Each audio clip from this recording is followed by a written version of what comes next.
స్థానిక ఎన్నికలు వస్తున్నాయని రైతు భరోసా ఇస్తున్నామని కాంగ్రెస్ నాయకులు బూటకపు మాటలు చెప్తున్నారని, ఇంతవరకు రైతు బీమా, రైతు బంధు పథకాలు ఇవ్వలేదని, కాంగ్రెస్ నాయకులకు గ్రామాల్లోకి వెళ్లే పరిస్థితే లేదని, నాయకులను కర్రలతో దాడి చేసే పరిస్థితి నెలకొందని బీజేపీ రాష్ట్ర కిసాన్ మోర్చా రాష్ట్ర అధ్యక్షులు శ్రీధర్ రెడ్డి రాష్ట్ర ప్రభుత్వంపై ధ్వజమెత్తారు.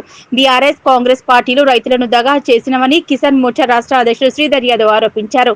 మెదక్ జిల్లా కేంద్రంలోని బీజేపీ పార్టీ కార్యాలయంలో మెదక్ జిల్లా కిసాన్ మోర్చా అధ్యక్షుడు బైండ సత్యనారాయణ అధ్యక్షతన జరిగింది.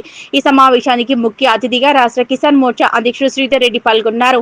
మెదక్ జిల్లా అధ్యక్షుడు వాల్దాస్ రాధా మల్లేష్ కు రాష్ట్ర ప్రభుత్వం తీరుపై మండిపడ్డారు.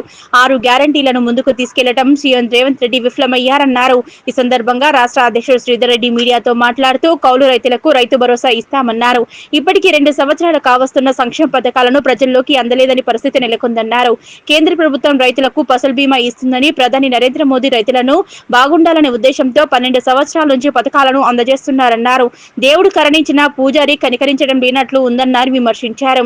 ఈ సమావేశంలో బీజేపీ జిల్లా మాజీ అధ్యక్షులు గడ్డం శ్రీనివాస్, మెదక్ పట్టణ అధ్యక్షులు నాయిని ప్రసాద్, రాష్ట్ర కిసాన్ మోర్చా ప్రధాన కార్యదర్శి అంజయ్య యాదవ్, మెదక్ జిల్లా కిసాన్ మోర్చా ఇన్ఛార్జ్ వెంకటరెడ్డి, రాష్ట్ర కౌన్సిల్ మెంబర్ రాగిరాములు, కిసాన్ మోర్చా ఉపాధ్యక్షులు లింగారెడ్డి, పాపన్నగారి రెడ్డి, ఆకుల రమేష్, జనార్దన్ రెడ్డి, సంగయ్య, నాయకులు, కార్యకర్తలు పాల్గొన్నారు.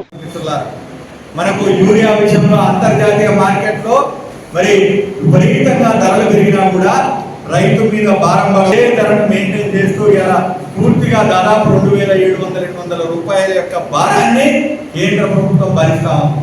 దక్షిణ మిత్రులారా, ఇలా రైతు నేస్తం పేరుతోటి మన మంత్రులందరూ కూడా సమావేశమై బ్రహ్మాండం బద్దలైపోయినట్టు, ఆకాశం చిల్లుబడినట్టు, రైతుల కోసం మేము పుట్టినామన్నట్టు ఈరోజు రైతు నేస్తం పేరుతోటి మొన్న రైతు భరోసా విడుదల చేస్తున్నామని చెప్పి ప్రగల్భాలు పలికి ఇలా రైతు భరోసా మేము రైతులకు ఇస్తున్నామని చెప్తున్నటువంటి ఈ ప్రభుత్వం సిగ్గుండాల కొద్దిగా అయినా ఇలా ఎన్ని రోజులైనా అధికారంలోకి వచ్చి ఎన్ని పంటలు పోయినాయి, 2 ఖరీఫ్లు పోయినాయి, 2 రబీలు పోయినాయి, మొత్తం పాత బకాయిలు మొత్తం ఎగగొట్టి ప్రస్తుత ఖరీఫ్ సీజన్ కు ఇలా మేము వేస్తున్నాం, మేము రైతులను ఉద్ధరిస్తున్నాం అని చెప్తున్నటువంటి వాళ్ళు ఇలా రైతులకు ఎంత మోసం చేసి అది రైతు నేస్తం కాదు, రైతు ద్రోహం అని చెప్పి కిసాన్ మోర్చా నాయకులు ఇలా గ్రామాలలో చెప్పారు.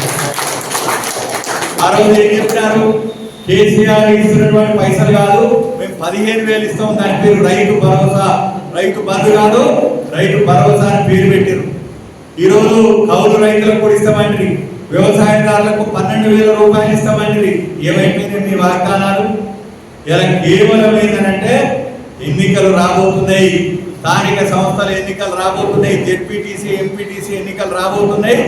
ఊళ్ళల్లో పోతే రైతులు గుల్పకర్రలు తీసుకొని ఎదుగుతారని చెప్పి భయంతో ఇలా ఆ యొక్క నష్ట నివారణలో భాగంగా రైతులను మళ్ళా మోసం చేయడానికి మేము ఇలా రైతు భరోసా ఇస్తున్నాం అని చెప్పి కేవలం ఎకరానికి ఈ ఖరీఫ్ మాత్రమే ఇస్తున్నారనేటువంటి విషయాన్ని ఇలా రైతులకు చెప్పాల్సినటువంటి అవసరం ఉంది. రైతులకు నమ్మడం తెలుసు, ఆశీర్వదించడం తెలుసు, మోసం చేస్తే కర్రు కాల్చి వాత పెట్టడం కూడా తెలుసు అనేటువంటి విషయాన్ని ఇలా మన కిసాన్ మోర్చా నాయకులు, రైతు నాయకులు ఊళ్ళలో చర్చించాలి. మేము ఇప్పుడే మరి గణపురం అనే మండలంలో నాగారం అనే గ్రామానికి పోతే ఇలా మాకంటే ఎక్కువ విషయాలు చెప్తున్నారు, రైతులే చెప్తున్నారు, చాలా ఆనందంగా ఉన్నారు. నరేంద్ర మోడీ గారు అధికారంలోకి రాగానే ఈరోజు తీసుకున్నటువంటి నిర్ణయాల పట్ల రైతులలో ఒక మంచి వాతావరణం ఉంది. నరేంద్ర మోడీ గారి ప్రభుత్వము 11 సంవత్సరాల నుంచి పాలిస్తున్నది. ఇంకా ఎన్నేళ్ళైనా నరేంద్ర మోడీ గారే మాకు ప్రధానమంత్రిగా ఉండాలనేటువంటి ఆలోచన తెలంగాణ ప్రజలు కనపడతాం. ఎన్ని సంవత్సరాలైనా మోడీ గారే మాకు ప్రధానిగా ఉండాలనేటువంటి ఆలోచన ప్రజలు కనపడతాం. ఎందుకంటే ఇలా దేవుడు వరమిచ్చిన పూజారి మనకు అడ్డుకున్నట్టుగా ఇలా కాంగ్రెస్ ప్రభుత్వం సైంధవుల పాత్ర పోషిస్తూ ఇలా ప్రధానమంత్రి పంటల బీమా యోజన పథకాన్ని ఈ రాష్ట్రంలో అమలు కాకుండా అడ్డుకుంటాం.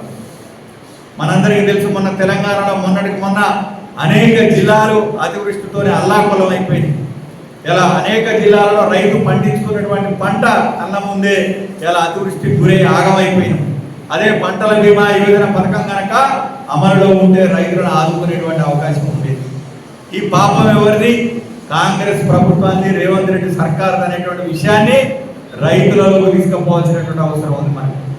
ఇలా మొన్న మరి 6 గ్యారెంటీలు 420 హామీలతోని శాసనసభ ఎన్నికల సమయంలో ఇలా రైతులను మరి మెప్పు కోసం అనేకమైనటువంటి వాగ్దానాలు చేశారు. అంతకుముందు కేసీఆర్ రైతు వ్యతిరేక విధానాలు అవలంబించి రైతుల గొంతులు కోసి రైతులను మోసం చేస్తున్నాడు. మరి ఈ పరిస్థితుల్లో ఒక ప్రత్యామ్నాయంగా కాంగ్రెస్ పార్టీ చేసినటువంటి వాగ్దానాలను నమ్మి తెలంగాణ వ్యాప్తంగా మొన్న కాంగ్రెస్ పార్టీని అధికారంలోకి తెచ్చిందే రైతులు. రేపు ఇదే రైతులు కాంగ్రెస్ ప్రభుత్వాన్ని పొందబెట్టబోతున్నారు అనేటువంటి విషయాన్ని కూడా మనం చాలా గమనించాలి.